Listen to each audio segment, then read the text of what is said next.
Assalam, alaykum wa rahmatullah, mes frères et sœurs. Imaginez un instant que votre vie soit sur le point de basculer, que vous soyez spécialement choisi par Allah, pas pour souffrir, mais pour vivre une transformation profonde, un renouveau spirituel, une élévation qui changera tout. Aujourd'hui, je vais vous révéler 7 signes puissants qui montrent qu'Allah vous a sélectionné pour une vie meilleure. Ces signes, souvent invisibles, sont des clés divines pour avancer avec foi et confiance. Restez avec moi, car votre destinée est peut-être déjà en train de s'écrire. 1. Ton cœur se réveille sans explication apparente. Tu vis normalement, tu avances comme tout le monde, tu travailles, tu manges, tu ris parfois, tu dors. Rien ne semble manquer extérieurement, mais au fond de toi, il y a ce vide, un silence que personne ne remarque, une fatigue que ni le repos ni les distractions ne peuvent effacer. Et puis un jour, sans prévenir, quelque chose change. Ce n'est pas un événement, ce n'est pas un rêve, c'est quelque chose d'intérieur. Ton cœur commence à réagir, à des choses simples, presque invisibles pour les autres. Une phrase entendue dans la rue, une parole d'un inconnu, un appel à la prière au loin, ou simplement le ciel que tu regardes sans savoir pourquoi. Et ce moment, ce petit moment, t'arrête. Tu ne comprends pas ce qui t'arrive. Tu te sens attiré par des choses qui ne t'intéressaient pas avant. Tu commences à réfléchir à ce que tu fais de ta vie, à ce que tu ressens vraiment. Tu remets en question des choses que tu faisais machinalement. Tu veux comprendre, tu veux te reconnecter. Tu ressens une sorte d'appel, discret mais insistant, vers quelque chose de plus haut, de plus profond, de plus vrai. Ce n'est pas une coïncidence. Quand Allah choisit une personne, il commence par lui ouvrir doucement le cœur. Pas de manière spectaculaire, pas toujours dans l'épreuve ou dans la joie. Parfois, c'est juste dans le calme, dans l'inconfort du quotidien. Ce que tu ressens, ce malaise doux, cette tension entre ce que tu vis et ce que ton cœur réclame, c'est un signe. Tu ne t'en rends peut-être pas compte, mais ce réveil est un cadeau immense. Car combien sont ceux dont le cœur est mort alors que leur corps respire? Combien vivent sans jamais ressentir ce trouble intérieur? Ce besoin de se rapprocher de ce qui est pur, sincère, vrai. Ce signe-là, ce premier signe, est souvent le plus silencieux, mais aussi le plus puissant. Parce qu'il change ta direction. Et même si tu ne sais pas encore où tu vas, tu sens que rester là où tu es n'est plus une option. Tu commences à faire des efforts. Pas toujours visibles. Peut-être que tu essaies de faire une prière de plus ou que tu arrêtes une mauvaise habitude. Peut-être que tu te retires un peu du bruit. Peut-être que tu pleures en silence sans savoir pourquoi. Tout ça, ce sont les signes d'un cœur qui commence à entendre. Un cœur qu'Allah a choisi de réveiller. Ce n'est pas parce que tu es parfait. Ce n'est pas parce que tu es meilleur. C'est parce que ton âme est précieuse et qu'Allah, dans sa sagesse, a décidé que c'était le moment de t'ouvrir une porte. Une porte vers lui. Tu peux choisir de l'ignorer, de repousser ce que tu ressens. Mais si tu écoutes bien, ton cœur sait. Il sait que quelque chose commence. Et ce qui commence, ce n'est pas une mode ou un changement de routine. Ce qui commence, c'est un voyage sacré. Un voyage intérieur, un retour vers celui qui t'a toujours attendu, celui qui t'a vu te perdre, tomber, t'éloigner. Et pourtant, au moment qu'il a voulu, il a touché ton cœur. Pas pour t'accuser, pas pour te punir, mais pour te ramener. Ce genre de réveil, c'est une réponse. Une réponse à des choses que tu as oubliées. Peut-être que tu as pleuré il y a des années, en silence. Peut-être que tu as crié dans ton cœur sans que personne ne t'entende. Peut-être que tu as demandé à comprendre ta vie sans savoir comment. Ce cœur qui se réveille aujourd'hui, c'est la réponse à ce cri passé. Tu ne t'es pas réveillé tout seul. On ne se réveille jamais tout seul. Quelqu'un t'a réveillé, et ce quelqu'un, c'est celui qui t'a choisi. 2. Tu ressens une douleur inexplicable face au péché. Tu fais un geste, un mot, un regard, et juste après, tu ressens un poids. Tu ne comprends pas. Avant, tu faisais la même chose sans broncher. C'était normal. Personne ne t'en faisait le reproche. Tu vivais comme tout le monde, tu profitais, tu riais, tu parlais.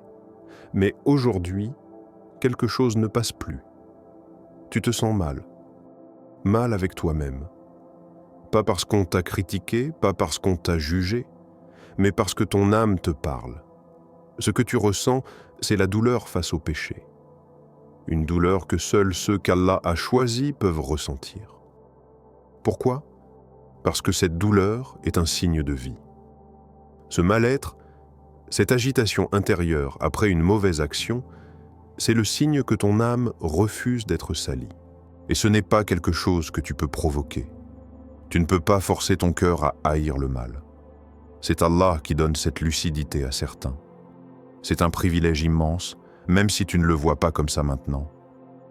Au début, cette douleur est confuse. Tu ne comprends pas pourquoi tu n'es plus à l'aise. Tu te dis que tu exagères. Tu essaies de revenir à l'ancienne version de toi, plus insensible, plus cool, moins tendu, mais non. Quelque chose en toi a changé. Tu peux retomber, mais tu ne peux plus tomber avec légèreté. Le péché n'a plus le même goût. Il devient amer, il devient lourd. Et même si personne ne sait ce que tu fais en secret, tu sais toi. Tu n'as plus besoin de témoins extérieurs. Ton propre cœur est devenu ton témoin. Ton propre cœur devient ton juge. Tu fais et tu regrettes. Tu répètes, mais tu n'es plus tranquille. Cette sensation te ronge, te dérange, t'épuise. Et paradoxalement, c'est une miséricorde. Une immense miséricorde. Car beaucoup de gens vivent dans le péché sans la moindre gêne. Ils avancent dans les ténèbres avec un sourire. Ils se noient sans même sentir l'eau monter.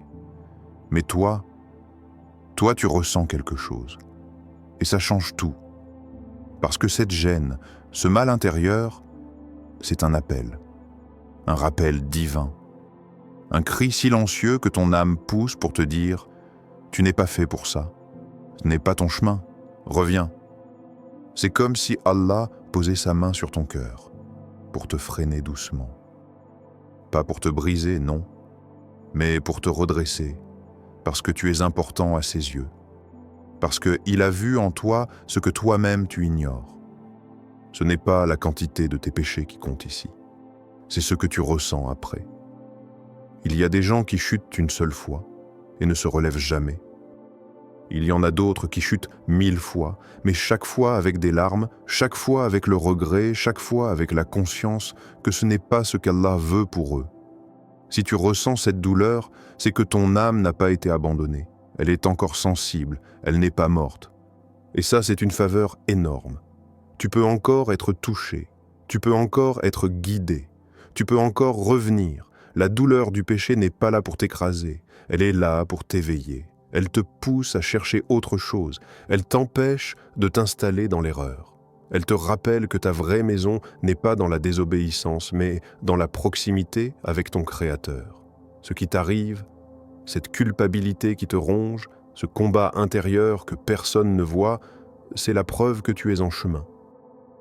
Un chemin douloureux, oui, mais un chemin vers quelque chose de bien plus grand. Tu n'es pas en train de perdre. Tu es en train d'être purifié parce que Allah t'a choisi. 3. Allah t'éloigne de certains cercles sans explication. Tu ne comprends pas pourquoi, mais les choses changent. Lentement, silencieusement. Des gens avec qui tu riais hier ne t'appellent plus. Des groupes où tu étais toujours présent ne te donnent plus de place. Certains te regardent différemment, d'autres t'évitent. Et toi, tu ne sais pas si c'est toi qui t'éloignes ou si c'est eux qui te rejettent. Tu te poses 1000 questions. Tu te demandes si tu as fait quelque chose de mal. Tu te sens abandonné, peut-être même trahi. Et pourtant, au fond, il y a une paix étrange. Tu n'es pas en guerre avec eux. Tu ne ressens pas de haine, juste une distance, un éloignement que tu n'as pas choisi mais qui s'impose. Et si cet éloignement venait d'Allah, parfois, ce que tu vis n'est pas une perte sociale, c'est une protection divine. Quand Allah te choisit, il ne te laisse pas dans n'importe quel environnement. Il t'arrache, même brutalement, à certains cercles qui, à première vue, ne te faisaient pas de mal. Mais lui, il voit au-delà des apparences. Il connaît ce que ton âme ignore. Ces gens que tu aimais bien, ces amis avec qui tu passais du temps, ces compagnies avec qui tu riais. Peut-être que dans ce confort se cachait une lente destruction spirituelle. Peut-être qu'en restant avec eux, tu aurais fini par t'oublier, par éteindre cette lumière qui commence à naître en toi. Allah, dans sa sagesse, ne permet pas ça à ceux qu'il choisit. Il te retire. Il crée un malaise que tu ne peux pas expliquer. Il coupe les liens que tu ne pensais jamais perdre. Et parfois même, il te met à l'écart sans que personne ne comprenne. Pas parce que tu es mauvais, mais parce qu'il t'élève. Il veut te reconstruire ailleurs, dans un espace plus sain, plus vrai, plus connecté à lui. L'éloignement des gens, c'est parfois la préparation à une proximité avec Allah. Et ça, personne ne le voit sur le moment. Tu peux ressentir de la solitude, c'est normal. Mais cette solitude n'est pas un vide. C'est un espace que le monde laisse vide pour qu'Allah le remplisse. Car tant que tu es rempli des voix extérieures, comment veux-tu entendre la voix intérieure que ton Créateur dépose en toi? Il y a des amitiés qui freinent ton élévation, des relations qui bloquent ta croissance, des ambiances qui tuent ta lucidité. Et parfois, ces cercles sont agréables, doux, rassurants. Mais leur effet sur ton âme est lentement destructeur. Tu ne le vois pas. Mais Allah, lui, sait. Alors il agit. Il brise les liens que tu n'as pas le courage de rompre toi-même. Il ferme les portes que tu voulais maintenir ouvertes. Il t'éloigne sans bruit, sans conflit, sans explication, parce qu'il veut t'élever sans que tu sois attaché à ce qui te tire vers le bas. Et ce processus, aussi douloureux soit-il, est l'un des plus grands signes qu'Allah t'a choisi. Car il ne te laisse pas stagner, il ne te laisse pas être à l'aise dans ce qui t'abîme. Il te déstabilise, non pas pour te punir, mais pour te préparer. Préparer quoi? Un nouveau toi, une version de toi plus lucide, plus spirituelle, plus solide, et pour ça, tu dois parfois traverser l'épreuve de l'isolement, non pas pour t'éteindre, mais pour rencontrer enfin celui qui te voit quand personne d'autre ne le fait. Alors si tu es en train de perdre certains cercles, si tu te retrouves seul, si tu ne comprends pas pourquoi les gens changent autour de toi, sache que ce n'est pas un hasard. C'est peut-être que tu n'appartiens plus à ces lieux. C'est peut-être que ta lumière dérange. C'est peut-être qu'Allah t'a choisi et qu'il t'a déjà mis à part. 4. Tes plans échouent, mais ton cœur s'accroche à Allah. Tu avais tout planifié. Tu t'étais fixé des objectifs. Tu avais travaillé dur, investi ton énergie, peut-être même prié pour que ça fonctionne. Et pourtant, rien ne s'est passé comme prévu. Pire encore, tout s'est effondré. Un à un, tes projets sont tombés à l'eau, les portes se sont refermées. Et la réussite que tu pensais mériter ne s'est jamais montrée. Tu t'es senti perdu, incompris. Tu as peut-être même pensé qu'Allah ne t'aidait pas. Tu as regardé autour de toi et tu as vu des gens réussir sans effort, pendant que toi tu luttais sans résultat. Tu as douté de toi, de tes choix, de ton chemin. Et puis, au milieu de tout ça, ton cœur n'a pas lâché. Ton cœur est resté accroché à Allah, malgré la douleur, malgré les silences, malgré les attentes interminables. Tu as continué à faire du dhikr, tu as continué à supplier, tu as continué à croire même quand tout te poussait à abandonner. Tu ne le sais peut-être pas, mais ça, c'est un signe que tu as été choisi. Parce que ce n'est pas naturel, ce n'est pas logique.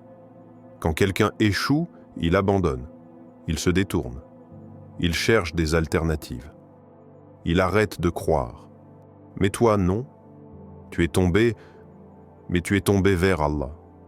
Et ça, c'est le comportement de ceux qu'il aime. Allah ne choisit pas toujours ses serviteurs parmi ceux qui réussissent tout du premier coup. Il choisit souvent ceux dont le cœur reste fidèle, même dans l'échec. ceux qui comprennent que leur Seigneur n'est pas un distributeur de résultats, mais un éducateur qui façonne l'âme avant d'offrir des victoires visibles. Tu n'as pas échoué parce que tu n'étais pas capable. Tu as échoué parce que tu devais apprendre à dépendre. Apprendre à abandonner ton illusion de contrôle. Apprendre que ton mérite ne garantit pas le succès. Apprendre que ton Créateur dirige ta vie selon une sagesse qui te dépasse. Parfois, Allah casse tes plans pour que tu comprennes que ce n'était pas ton chemin, ou que ce n'était pas le bon moment, ou tout simplement parce qu'il a quelque chose de mieux, mais que tu n'étais pas prêt à le recevoir dans l'état où tu étais. Et regarde-toi maintenant. Tu n'es peut-être pas là où tu voulais être, mais tu es là où tu as appris à parler à Allah comme jamais auparavant. Tu es là où ta foi est devenue réelle, pas théorique. Tu es là où tu as découvert ce que signifie réellement tawakkul, la confiance sans garantie. C'est dans l'échec que beaucoup se réveillent, c'est dans l'incompréhension que beaucoup s'approchent. Allah te prive parfois de ce que tu désires, pour que tu comprennes que le vrai don, c'était lui. Et ça, c'est un renversement que seuls ceux qui ont été choisis peuvent expérimenter. Car la plupart veulent Allah avec les bénédictions, mais Allah donne un privilège plus rare, celui de le vouloir même quand il retient. Et si ce que tu appelais échec était en réalité la preuve que ton cœur est vivant? Et si ce que tu appelles retard était en réalité le temps qu'Allah prend pour t'élever intérieurement avant de te bénir extérieurement? Ce genre de foi, d'endurance, de patience ne vient pas d'un effort intellectuel. Il vient d'un cœur que Dieu a touché. Il vient d'une âme que Dieu a choisie pour traverser les épreuves en restant attaché au fil invisible de sa présence. Tu crois que tu as tout perdu, mais tu ne vois pas ce que tu as gagné? Un lien avec Allah qui ne dépend plus de ce que tu as, mais de ce que tu es devenu. Et ça, c'est ce que seul un cœur choisi peut porter. 5. Tu reçois des rappels au moment parfait. Tu vis une situation difficile. Tu rumines, tu doutes, tu cherches des réponses. Et puis, sans prévenir, sans raison logique, un rappel vient frapper ton cœur de plein fouet. Une phrase, une vidéo, une voix. Un message qui te parle comme s'il avait été écrit pour toi, prononcé pour toi, envoyé à ce moment précis, uniquement pour toi. Tu es seul, tu scrolles, tu tombes sur un extrait. Tu cliques sans attendre grand-chose, et là, la phrase. Celle qui t'arrête. Celle qui vise exactement la douleur que tu caches. Le thème, les mots, le ton, tout correspond. Ce n'est pas vague, c'est personnel, profond. C'est comme si quelqu'un avait entendu ce que tu n'as jamais dit. Tu appelles ça un hasard? Non. Il n'y a pas de hasard pour ceux qui observent avec le cœur. Ces rappels-là, ces moments où le monde extérieur semble murmurer ton histoire intérieure, ce ne sont pas des coïncidences. Ce sont des messages discrets envoyés par celui qui te voit quand personne d'autre ne te voit. Allah, dans sa miséricorde, parle parfois sans voix directe. Il te parle à travers un mot, une situation, une personne. Il utilise le monde comme un miroir pour te faire entendre ce que ton âme a besoin de recevoir maintenant. Ce n'est pas une vision, ce n'est pas une révélation. C'est une orchestration divine parfaitement timée. Le moment exact, la phrase exacte, dans l'état exact de ton cœur. Et cela, ce n'est pas donné à tout le monde.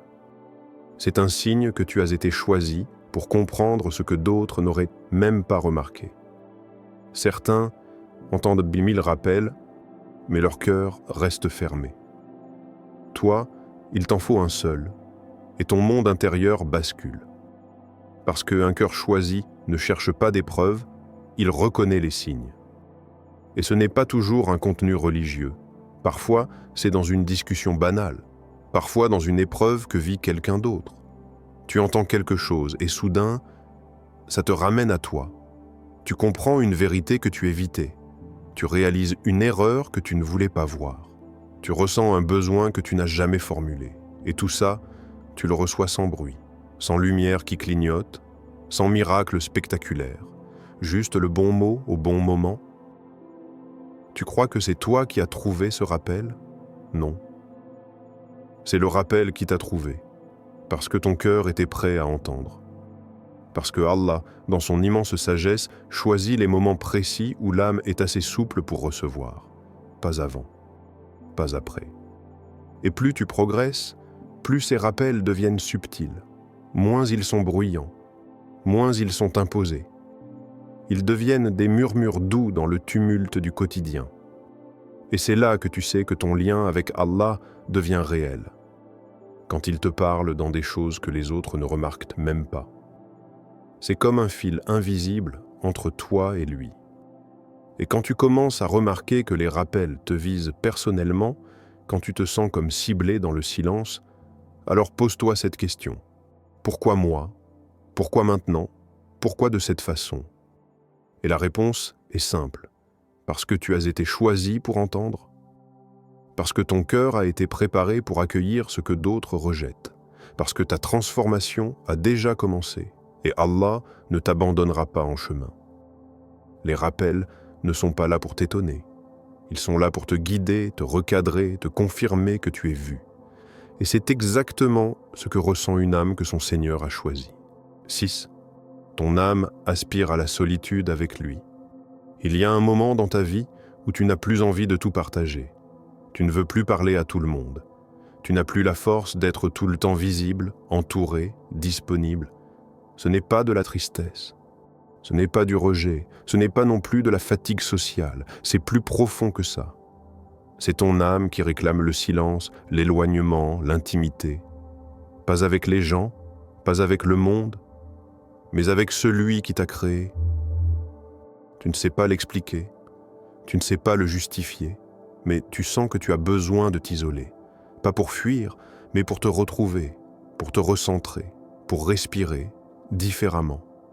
Et ce besoin, cette envie étrange de t'éloigner du tumulte, ce n'est pas un hasard. Ce n'est pas une phase passagère.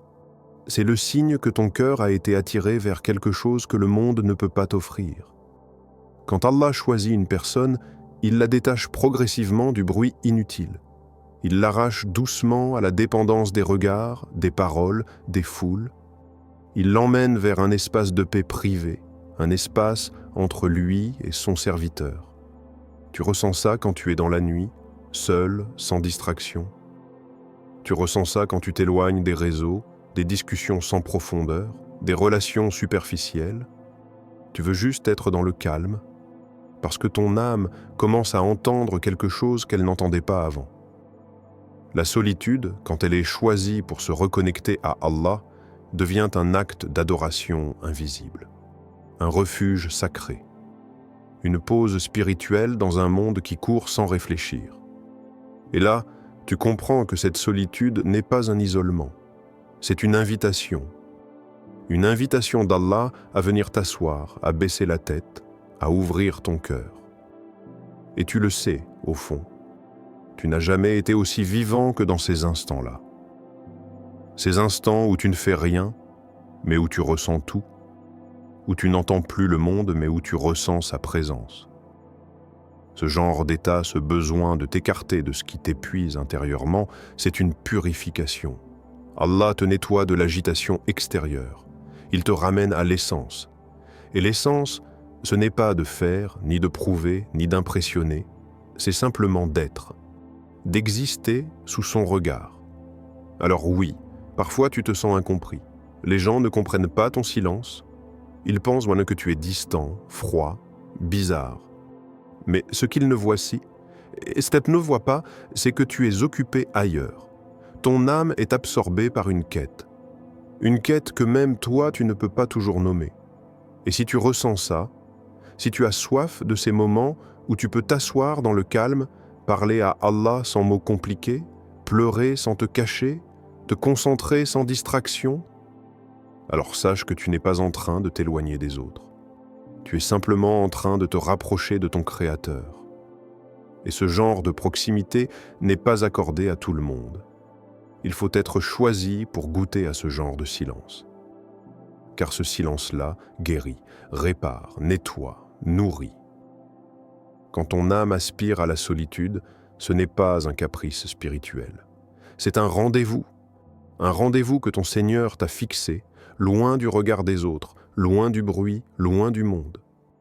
Tu n'as pas besoin de t'expliquer, tu n'as pas besoin de justifier ton besoin d'être seul avec lui, car ceux qui sont choisis comprennent que le vrai lien ne se construit pas sous les projecteurs, mais dans les coins oubliés, dans les instants silencieux, dans les cœurs qui cherchent et trouvent. Et si aujourd'hui tu as trouvé ce calme, même brièvement, alors crois-le, tu as été choisi pour l'entendre. 7.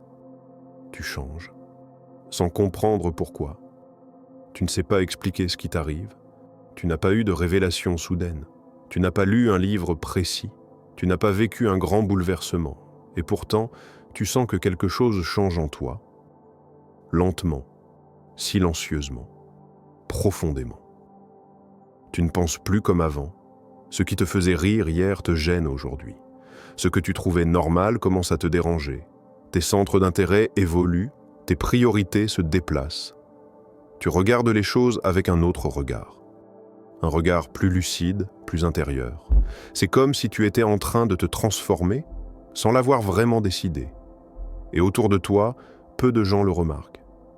Mais toi, tu le sens. Tu ne réagis plus pareil. Tu choisis de te taire là où tu aurais crié. Tu pardonnes là où tu aurais coupé les ponts. Tu te retires au lieu de chercher la validation. Tu pries, pas seulement avec ton corps, mais avec un cœur fatigué qui commence à comprendre la valeur du silence devant Dieu. Tu ne t'en rends peut-être pas compte, mais ce changement est l'un des plus grands signes qu'Allah t'a choisi. Pourquoi ? Parce qu'on ne change pas seul. On peut essayer, vouloir, faire des efforts, mais le vrai changement intérieur, celui qui survient sans que tu l'aies planifié, vient de celui qui voit ton âme mieux que toi-même. Il t'a vu dans ton agitation. Il t'a vu dans ton erreur. Il t'a vu dans ton insécurité. Et sans bruit, sans pression, il a commencé à travailler ton cœur.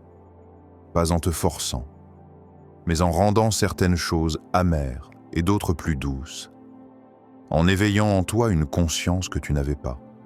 En te poussant à choisir autrement, sans même que tu comprennes pourquoi. Et ça peut être déstabilisant. Tu vois les autres vivre comme tu vivais avant, sans scrupules, sans tension. Tu les envies parfois. Tu te demandes pourquoi toi, tu ressens autant. Pourquoi toi, tu portes autant de poids dans des décisions simples. Pourquoi toi, tu ne peux plus faire certaines choses comme tout le monde. Mais ce « pourquoi toi » est justement la preuve. Parce que ce fardeau spirituel, cette nouvelle sensibilité, cette forme de gêne face à l'ancien toi, c'est ce qui arrive à ceux que Dieu éduque. Il ne te laisse pas être à l'aise dans ce qui détruit ton âme.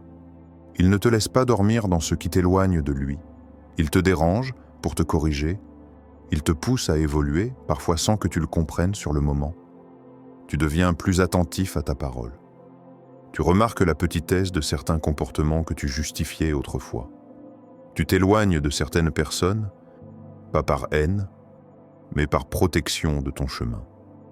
Tu ressens de la paix dans des gestes simples, un rappel, une bonne action cachée, une aumône discrète, une prière sans distraction. Tout ça, ce sont des signes que tu es en construction. Pas devant les hommes, mais devant ton Seigneur. Et non, tu n'es pas parfait. Tu retombes parfois, tu doutes, tu fais des erreurs. Mais tu ne les vis plus de la même manière. Ce n'est pas la perfection qui montre qu'Allah t'a choisi. C'est ta conscience, ton effort sincère, ton refus de rester dans la facilité. Ce changement, cette transition intérieure, ne doit pas être ignoré. Ce n'est pas juste une période. Ce n'est pas juste une phase. C'est une transformation spirituelle orchestrée par Allah lui-même. Il t'a choisi. Il t'a vu capable d'évoluer. Il t'a vu prêt à supporter ce que d'autres refusent, même d'affronter, le combat contre soi, le changement silencieux, la renaissance intérieure.